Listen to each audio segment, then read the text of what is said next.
Esta es la polémica del día.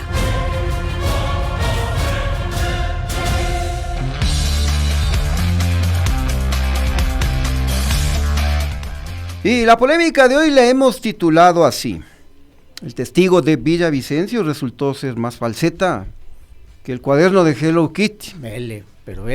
Pongamos ahí el cromo, ¿te parece? A ver, pongamos la portada en pantalla. Oye. Ahí está.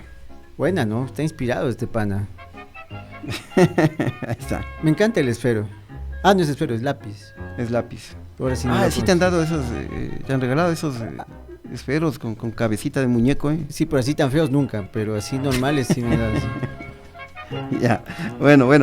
Vamos entonces con lo que les hemos preparado, queridos amigos, porque a los ecuatorianos nos intentaron hacer un ferialazo electoral en el último feriado que acabamos de pasar con ocasión del 9 de octubre, ¿no? Mientras muchos estaban distraídos y se preparaban para disfrutar de 3 días de merecido descanso, ¡pau!, hubo novedades en la investigación sobre el asesinato del ex candidato presidencial Fernando Villavicencio. Y qué novedades, tremendas novedades que hubo, porque primero, la noche del viernes, un día antes de que concluya la instrucción fiscal, ¡oh, sorpresa! Mataron en el Centro de Privación de Libertad número 1 Guayas a 6 de los sicarios de Villavicencio. 6. Y al día siguiente, el sábado, se confirmó la muerte del 7º, que estaba en el Centro de Detención Provisional de Pichincha, en Quito. Oye, pero ¿cómo es posible que haya sucedido esto? Pues si... ¿quién ordenó su ejecución? Y lo más importante, ¿quiénes permitieron este hecho, no? Tremendas preguntas. ¿Quién ordenó su ejecución, y quiénes permitieron que esta ejecución se produzca? Nos deben una cantidad de respuestas innumerable el gobierno de Lasso. La integridad de las personas privadas de libertad, por cierto, es responsabilidad absoluta del Estado. Claro, eso hay que hacer énfasis en eso, ¿no? Porque la seguridad en los centros penitenciarios está a cargo del SNAI, al interior, ¿no? También en el interior la seguridad está a cargo de la Policía Nacional y también de las Fuerzas Armadas en el perímetro exterior. Entonces, insistimos, la responsabilidad del asesinato de los detenidos por el caso del magnicidio de Villavicencio es del gobierno, no hay a dónde perderse. No hay por dónde perderse. Y ya cuando las cosas están consumadas, porque en estos momentos la situación es así, el presidente Guillermo Lasso, como nos tiene mal acostumbrados, nos hace un amagalazo monumental y anuncia que decide suspender su viaje a Corea y que regresará al país inmediatamente. Claro, así es, porque recordemos que él había pedido 2 días de licencia y se había ido a Nueva York, ¿no? Y de ahí se iba a pasar a Corea.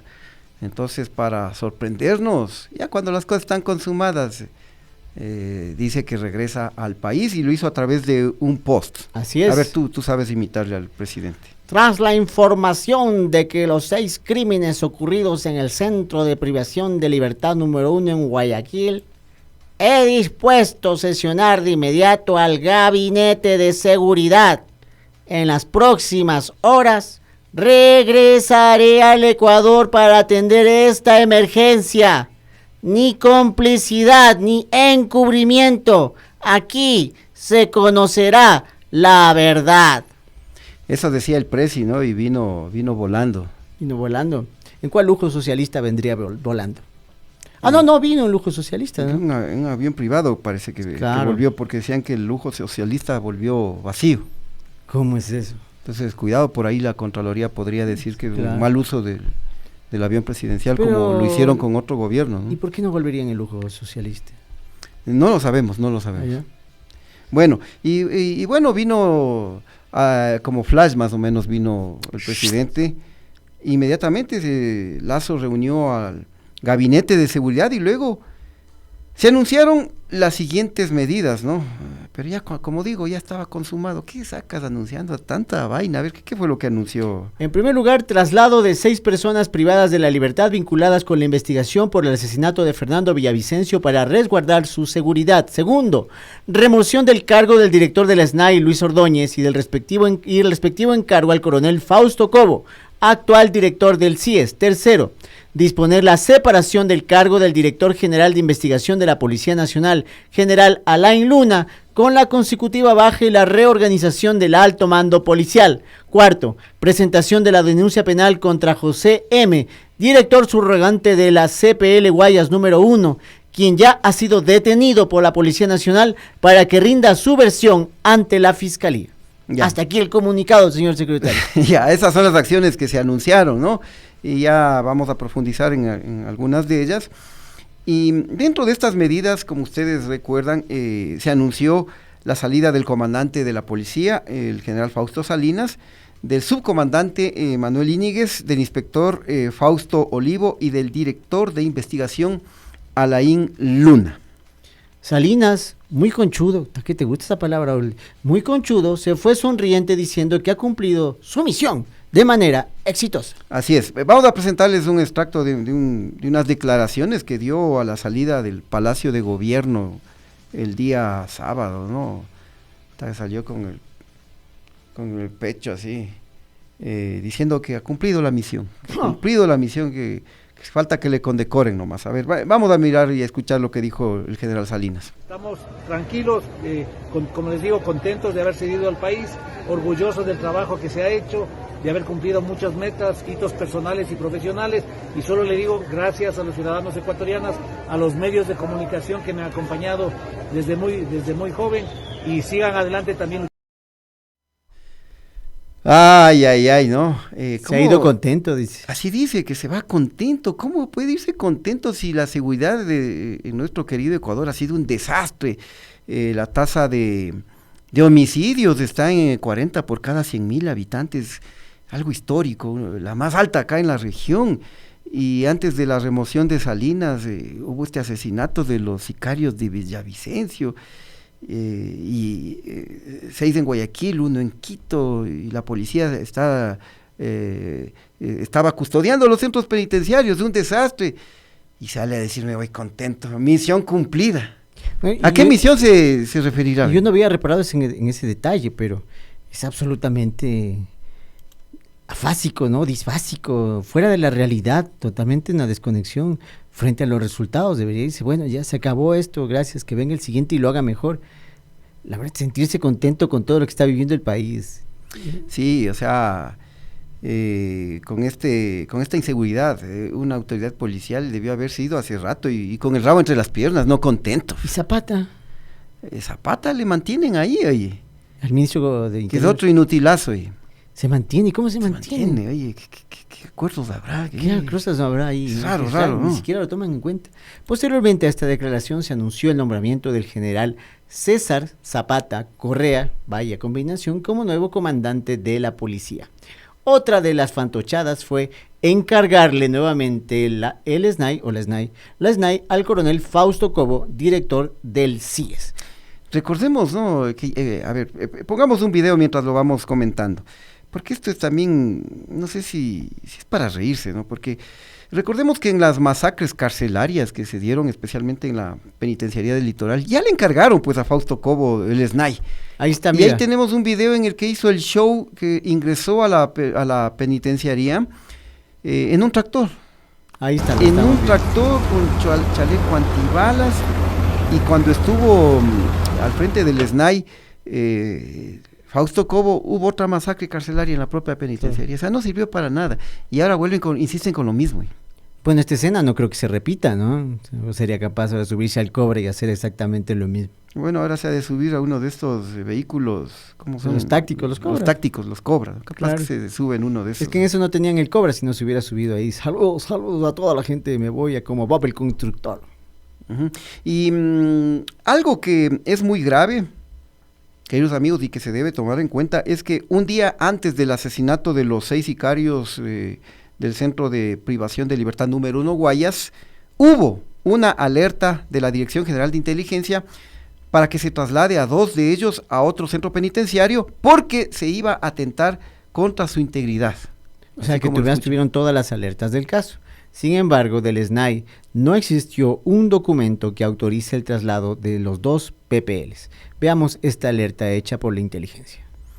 Así es, tenemos el documento, ¿no?, de la policía, en el que justamente se da cuenta de que voy a leer el último párrafo. Dice, aproximadamente a las 21:30 ingresó el señor director de la cárcel, José Mera Vargas, quien informó que de planta central del SNAI le habían comunicado que existía una información por parte de la Dirección General de Inteligencia que se debía trasladar a 2 PPLs que estaban recluidos en el pabellón 9 hacia otro centro carcelario por temas de seguridad, ante lo cual los integrantes del PMO le solicitó al señor director que informe si existía algún documento autorizando el traslado, al igual que la alerta, a lo cual informó que no existía ningún documento autorizando, es decir, no se autorizó por parte del SNAI que se traslade por lo menos a 2, había la alerta de que se iba a atentar contra 2 por lo menos, ¿no?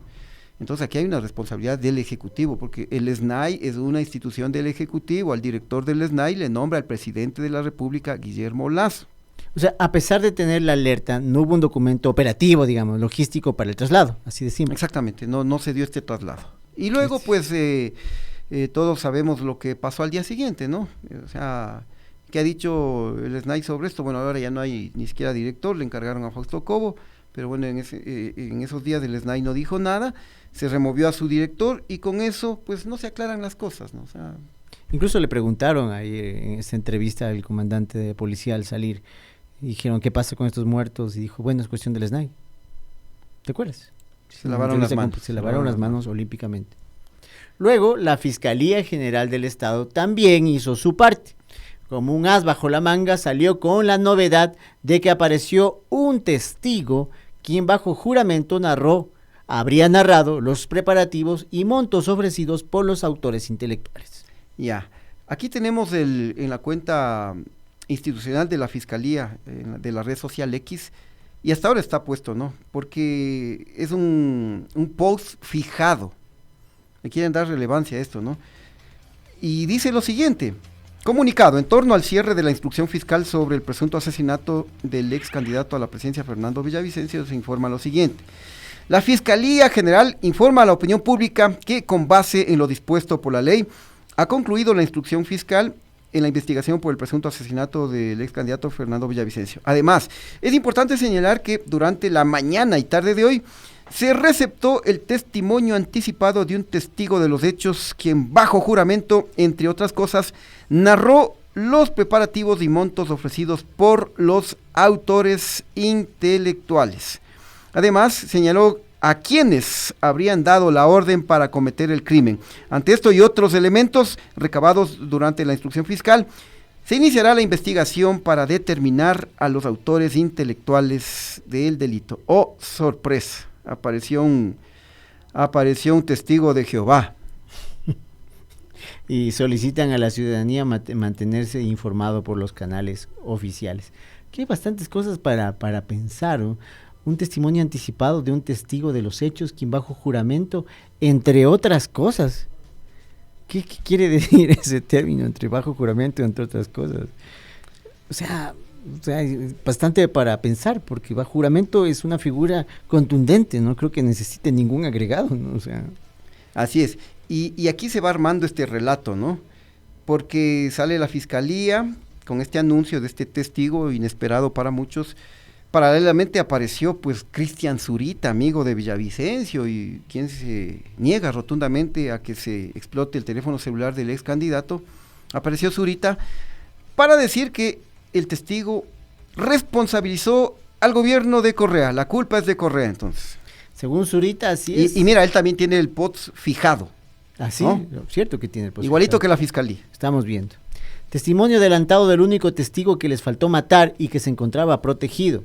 Cierra paréntesis. Señaló bajo juramento que los responsables del asesinato de Fernando Villavicencio es, entre comillas, el gobierno de Correa.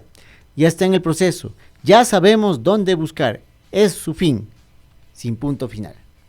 Así es. Eso ponía Cristian Zurita, ¿no? Y la ex esposa de Villavicencio, la señora Verónica Zarauz, también apareció en su cuenta de la red social X y respondió a un post del expresidente Rafael Correa. A ver, aquí lo tenemos. ¿Qué es lo que le dice la ex esposa de Villavicencio a Correa? Alístate. porque vamos a pagar por este asesinato, porque vas a pagar por este asesinato, perdón. Tenemos el testimonio adelantado bajo juramento y te señalan a ti, asesino con mayúsculas. Ahí está, ¿no? Entonces,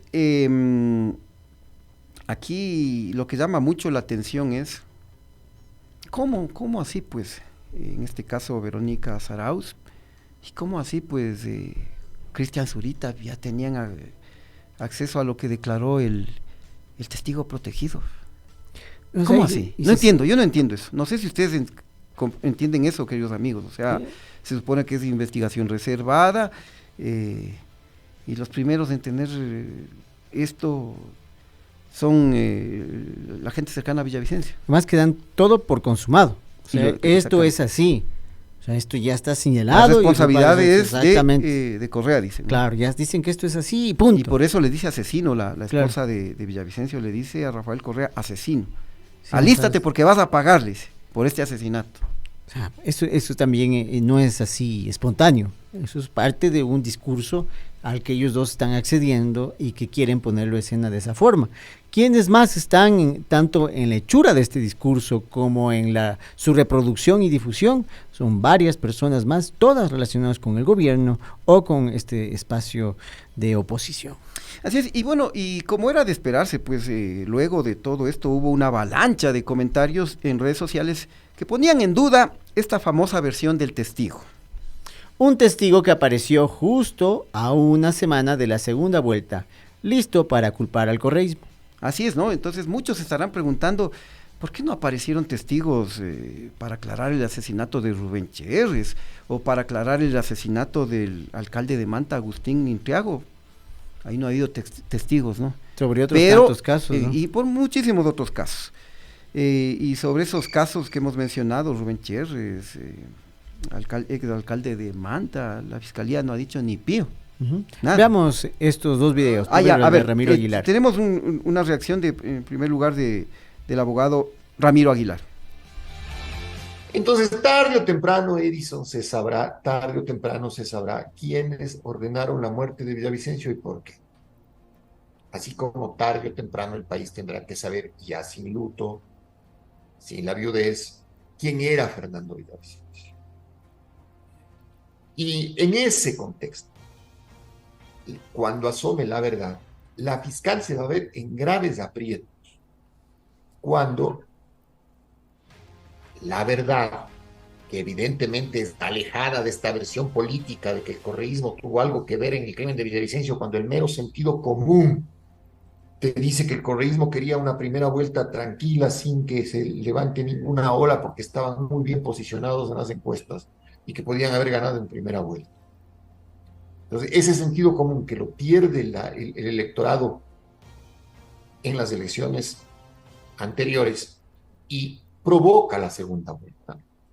Hoy quisieron los mismos que estuvieron tras la muerte de Villavicencio, que hasta ahora no sabemos quiénes son, porque la fiscal durante 60 días, que tenía 13 ñatos presos, no ha podido tener un solo indicio fiable, tuvo que la Embajada Americana y el Departamento de Estado ofrecer $5 millones para quien dé información y tampoco veo que eso dé resultados. Entonces, la fiscal, que debía decirnos la verdad, no llega a la verdad. Y no llega a la verdad porque no quiere llegar a la verdad, quiere echar la culpa. Y en ese contexto, el electorado ecuatoriano está enojado. Basta revisar, Edison, los comentarios al... El electorado está enojado, dice Ramiro Aguilar. Así es. Pero también tenemos una reacción del general Víctor Arauz. Miremos y escuchemos. Señor Guillermo Lasso, usted sigue pensando que los ecuatorianos somos estúpidos. Le pregunto, ¿quién era responsable de garantizar la seguridad y la vida del señor Fernando Villavicencio? Le recuerdo que era la policía, bajo el mando de su gobierno. También le pregunto quién era responsable de garantizar la vida de todos los detenidos por el asesinato del señor Villavicencio. Era el SNAI, también bajo el mando de su gobierno. Señor Lasso, yo estoy convencido que si usted hubiera tenido la certeza o la más mínima sospecha de que su opositor político o algunos de sus coidiarios más cercanos tenían algo que ver con ese asesinato, ahí sí usted se hubiera preocupado por garantizar la vida de todos los sospechosos, incluso a cambio de su propia vida. para que aporten pruebas o indicios que permitan identificar a los autores intelectuales de ese crimen. Pero evidentemente está pasando todo lo contrario. Tal parece que una persona con mucho poder o algún familiar cercano a ese personaje con mucho poder no le convenía que estas personas hablen y de manera extraña fueron asesinados, evitando así que puedan contradecir una historia forjada que está buscando culpable de lejos, cuando los verdaderos culpables estarían más cerca de lo que usted se imagina. Bueno, comparto plenamente el criterio en la primera parte del general Víctor Arauz, ¿no? La seguridad de los internos, de los PPLs, es responsabilidad del gobierno. Se hacen los locos, ¿no? Sí. No asumen su responsabilidad. Tienen un manto de impunidad hace tanto tiempo que cada nuevo hecho para ellos es una raya más para el tigre. Punto. Exactamente. Y también tenemos, vamos a recordarles lo que decía un ex jefe policial de Colombia, ¿no? El general Jorge Luis Vargas. Y esto es muy importante porque él, estamos hablando de una ex autoridad de policía de Colombia, él ya había asegurado que tenía información sobre el autor intelectual y él dijo que está relacionado con el narcotráfico de Colombia. Claro. No está mencionando nada de Ecuador, correísmo ni nada de acá de Ecuador. Este general es varias veces premiado por el tema del narcotráfico. Exactamente. Así que miremos lo que dijo el general Jorge Luis Vargas. Sí. Me pidieron no revelarlo. Sí. Me pidieron no revelarlo, pero por lo que sé, ya están en pistas del autor intelectual y quien puso la plata. Me pidieron específicamente que no revelara ningún dato de esos, pero ya lo tienen. Sí, señora, hay una reacción muy importante de la policía y van en vía de llegar al autor intelectual y quien financió este delito, esta masacre a la democracia en Ecuador. Pero entonces, me está usted afirmando, señor general, que hubo un gran promotor del asesinato. Es muy posible, de acuerdo con la información que he recibido de varios amigos allá, que estaría ya en vías de judicialización, Yamit. ¿Ecuatoriano o colombiano? Yamit, no lo puedo decir, pero hace parte de esa organización de colombianos. ¿Organización de colombianos? De esa organización de colombianos que delinquen con una de las principales organizaciones delincuenciales. Pero este autor intelectual es colombiano. Trabaja con esos colombianos, delinque con esos colombianos. ¿Con los sicarios? Con los sicarios. ¿Y es narcotraficante? Es narcotraficante. Nada que ver con la política interna. Interesante esta entrevista, no lo había visto el asunto. Él es enfático, ¿no? Dice que está relacionado con el narcotráfico grupo colombiano. Son las primeras informaciones que se tuvieron al inicio. No tiene nada que ver con la política interna de Ecuador, dice, ¿no? Claro. Eso te decía, fue lo que en los primeros momentos se mencionó, es más directamente las informaciones que venían desde Colombia. Exactamente. Bueno, así es, ¿no? La fiscal con todos estos datos, ¿no? Uy, vamos a ver. Y después de que ya se dieron cuenta, ¿no? Que cometieron tremendo papelón con todo esto del testigo y toda esta serie de pronunciamientos de Zurita, de Verónica Zarauz, etcétera, ya se dieron cuenta que quedaron mal. El propio Cristian Zurita salió más cauto luego a aclarar sobre lo que dijo en su post. Ya ahí, no sé, yo dije esto, como que quiso echarse para atrás. Pero miremos este breve video de una entrevista que concedió Cristian Zurita en un medio de comunicación. Sí, recordemos que se trata de personas que no tienen ningún conocimiento político, son en realidad personas ligadas al crimen organizado en Colombia, jóvenes sicarios, sí, que no tienen por qué entender qué es lo que pasa, ni nombres ni coyunturas políticas. Lo que él puede identificar con claridad es que se trata de un grupo de personas ligadas a lo que fue el gobierno de Rafael Correa, y eso es lo que lo he señalado con claridad. Y eso es lo que yo coloqué y puse en los tweets pasados que todavía se mantienen en mi cuenta, y pues no establece, no dice el nombre de Rafael Correa, dice el gobierno de Rafael Correa, ¿sí? Entonces habrá que entender qué vasos comunicantes pueden tener esta declaración. Claro, ahí se le veía reculando.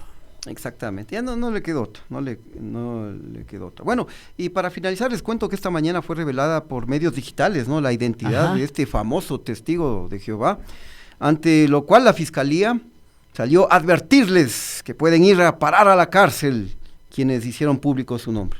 Muy clara la advertencia de la Ahí Fiscalía. está la advertencia de la Fiscalía, ¿qué dice? Respecto a las diligencias practicadas en el proceso que investiga el presunto asesinato del ex candidato a la presidencia, Fernando Villavicencio, la Fiscalía General del Estado, respetuosa del debido proceso, alerta a ciudadanía sobre la circulación de información falsa en torno al proceso de investigación sobre el asesinato del ex candidato. En días previos informó que un testigo habría rendido su testimonio anticipado.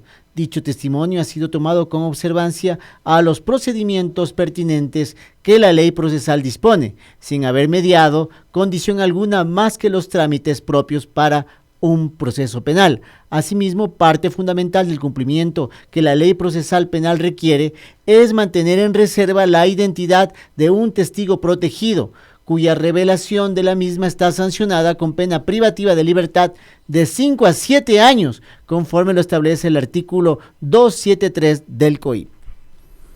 Mira tú, ¿no? La Fiscalía amedrentando, diría yo. Obviamente que estos datos son reservados, pero ¿por qué también no investiga? ¿Quién filtró la información de la declaración del testigo? En este caso a Cristian Zurita, a Verónica Zarauz, ¿no? De eso sí no dice nada. ¿De dónde más van a venir? ¿De dónde más van a venir? Es un círculo muy pequeño. O sea, difícil que salga de ese círculo. Exactamente.